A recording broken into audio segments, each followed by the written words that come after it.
नमस्कार प्यारे दोस्तों, स्वागत है आप सभी का। प्रस्तुत है आप सभी के लिए आज की कहानी इनाम।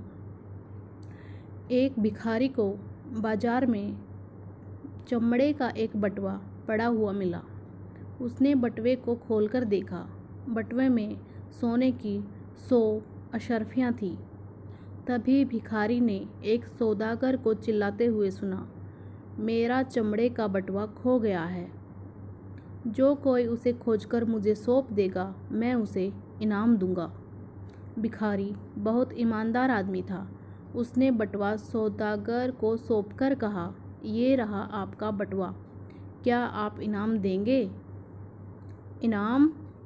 सौदागर ने अपने सिक्के गिनते हुए हिकारत से कहा, इस बटुए में तो 200 अशर्फियाँ थी।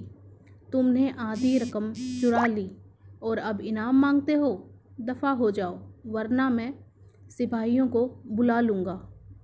इतनी ईमानदारी दिखाने के बाद भी व्यर्थ का दोषारोपण भिखारी से सहन नहीं हुआ। वह बोला, मैंने कुछ नहीं चुराया है, मैं अदालत जाने के लिए तैयार हूँ। अदालत में काजी ने इत्मीनान से दोनों की बात सुनी और कहा, मुझे तुम दोनों पर यकीन है, मैं इंसाफ करूँगा।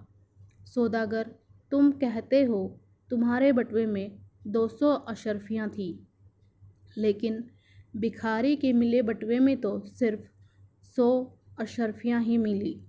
इसका मतलब यह है, यह बटुआ तुम्हारा नहीं है। चूँकि भिखारी को मिले बटुए का कोई दावेदार नहीं है, इसलिए मैं आधी रकम शहर के खजाने में जमा करने और बाकी भिखारी को इनाम देने का हुक्म देता हूँ। बेईमान सौदागर हाथ मलता रह गया। अब वह चाहकर भी अपने बटुए को अपना नहीं कह सकता था, क्योंकि ऐसा करने पर उसे कड़ी सज़ा हो जाती। इंसाफ पसंद काजी की वजह से भिखारी को अपनी ईमानदारी का अच्छा इनाम मिल गया। धन्यवाद प्यारे दोस्तों।